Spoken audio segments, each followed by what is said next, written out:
All right, moving inside now on the 2021 Yamaha 255 FSH Sport E Series. We're in the cockpit. I want to talk about the areas around the helm and just after the helm. We'll start here after the helm.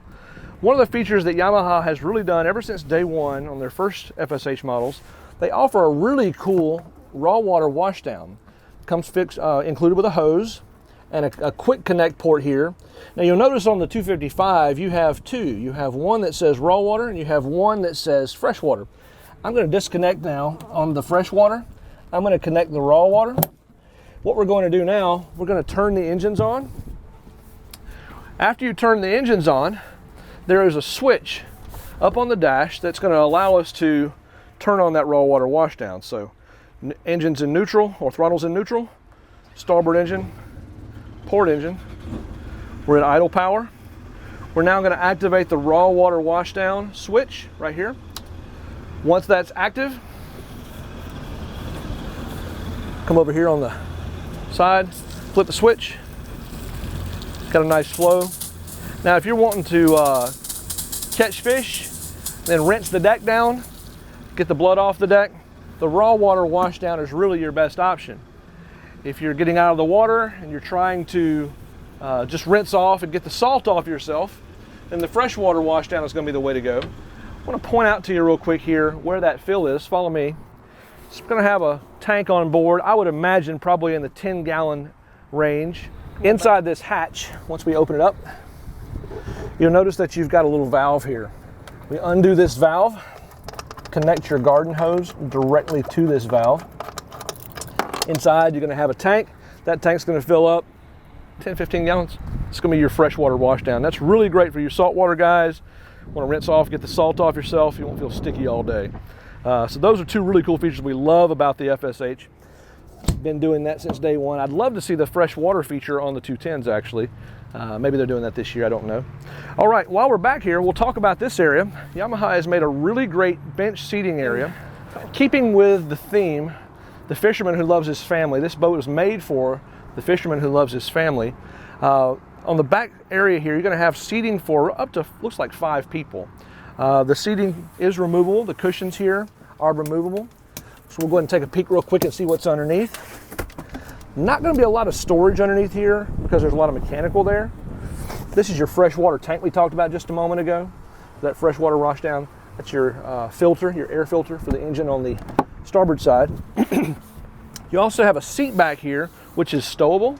To stow the seat cushion, what we'll do is first, there's a safety strap. We'll disconnect the strap, take that loose. Once the strap is loose, we'll take the cushions off, both sides. We're going to flip this cushion here forward, fold it down, and this cushion is going to go back where it was. One thing that I would love to have seen, and maybe this will happen on the next generation, these cushions here fill in this back area really well, but there's about 5 inches missing. I would have loved to have seen them be a little taller, so when they're in place, they would sit on the floor, but when you get done, you'd have a nice full sun pad filler for someone to lay out. So maybe we'll see that on the next generation. Really cool though. Same thing on this other side. We got a little cushion, removable cushion here. We'll open this up. Inside you'll notice that there's a open expanse there, but there's also a lot of gear.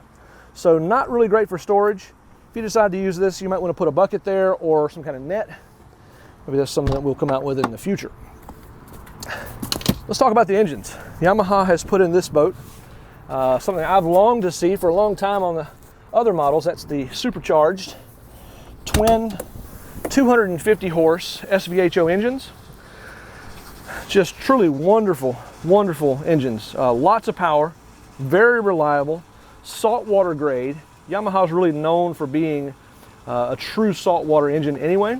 So you can take these boats, put them out in a marine environment, and really just have a very dependable, reliable platform. So real solid. For those of you that are just buying these, make sure you break them in properly. That first 10 hours, don't go run them hard. Don't go try to prove just how fast they are. Just take it easy that first 10 hours.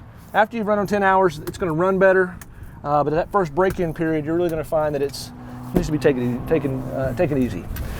These cushions stow away nicely.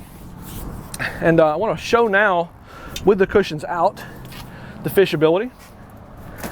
If we're out here casting, We've got our rods up in the rod holders here. We've got 1, 2, 3, 4, 5 rod holders.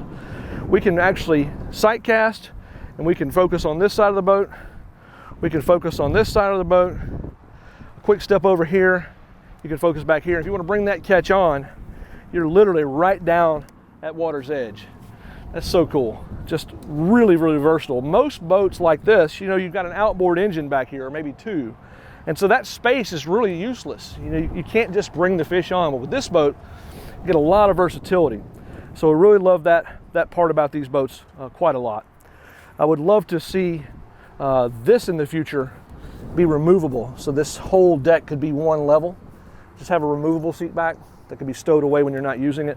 Probably would still comply with Coast Guard regs for that, but really cool, really cool.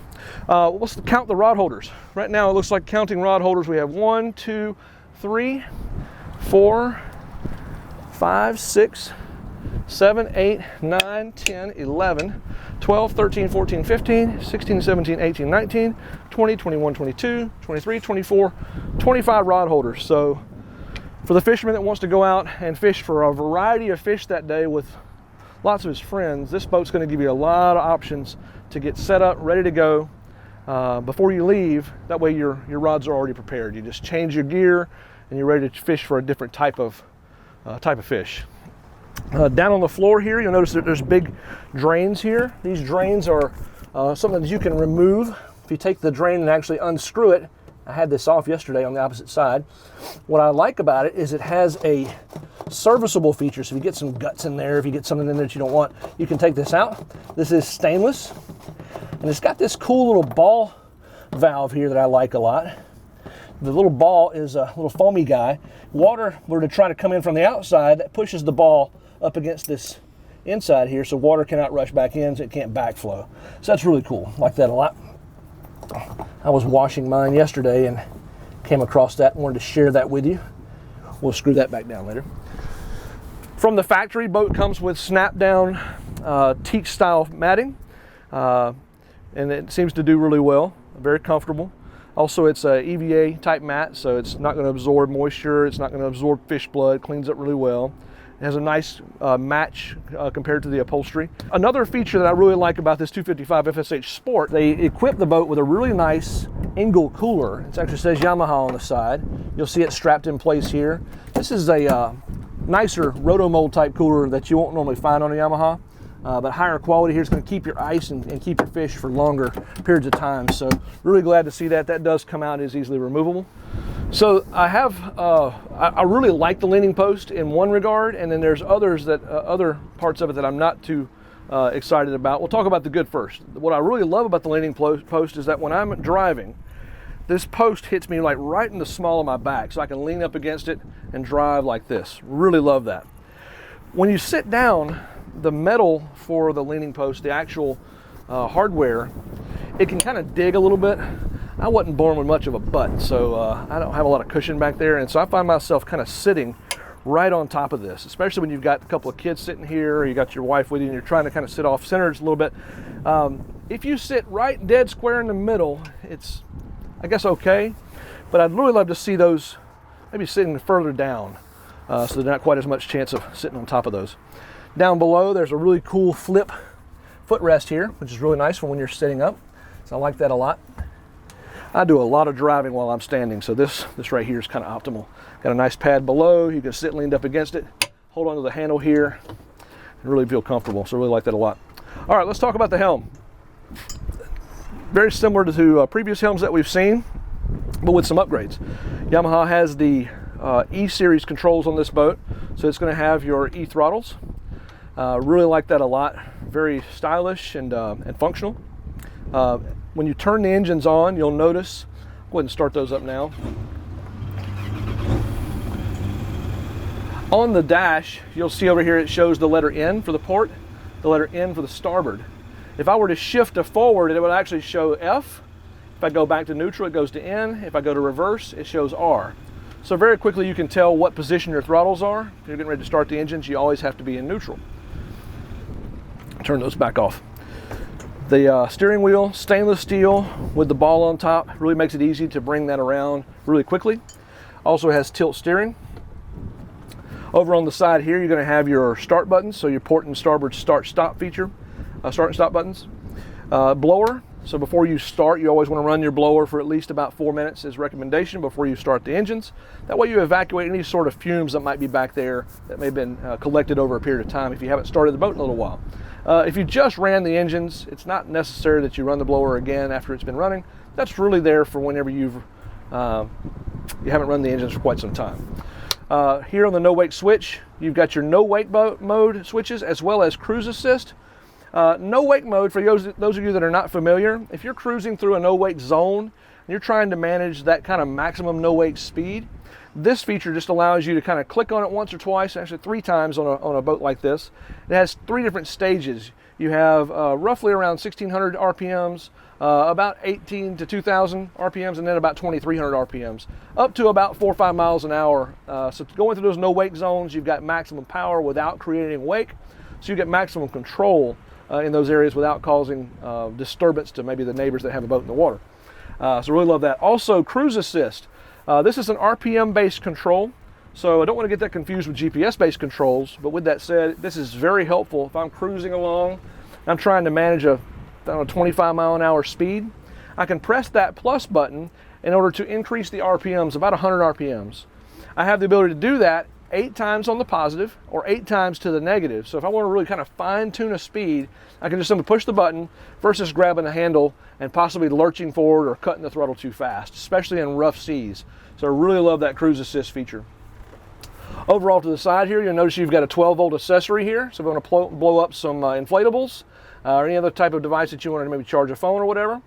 You also have an auxiliary port here. If you want to plug in like an MP3 player or something of that nature.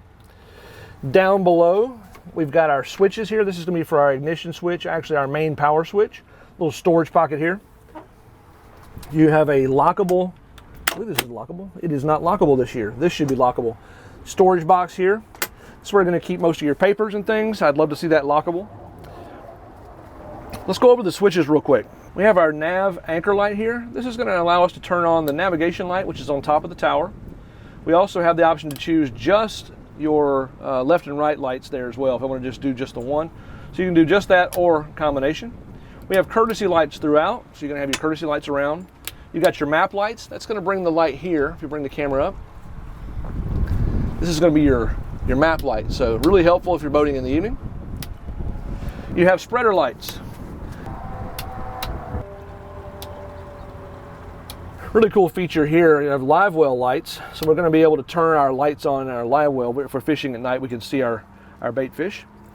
Underwater lights, love this. We're going to have a, I need to get a shot of this somehow. Underwater lights, so if we're boating in the evening hours, we want to try to draw some fish into the back of the boat, or if you just want to see something really pretty, these underwater lights are great. Accessory 1, Accessory 2, if you want to add after-market accessories to this boat, you've got a couple of accessory switches there. We've gone over our forward live well and our aft live well. This is going to run the aerators, keep the water flowing fresh. Raw water wash down and freshwater wash down activate. We have our bilge, which I'd like to keep it on when I'm running the boat or if the boat's in the water. And then of course your horn. That rounds out your switches. Up on the dash right by your phone, you've got a really cool little 5-volt USB switch here, or a plug, and that's going to let you plug kind of a rapid charger up to keep your phone charged. That's really cool. You have your Connect system. It's going to have your standard 7-inch connects on this side. And people have asked me, the Simrad, did it come standard? On the 255 Sport E-Series, it does come standard with the Simrad.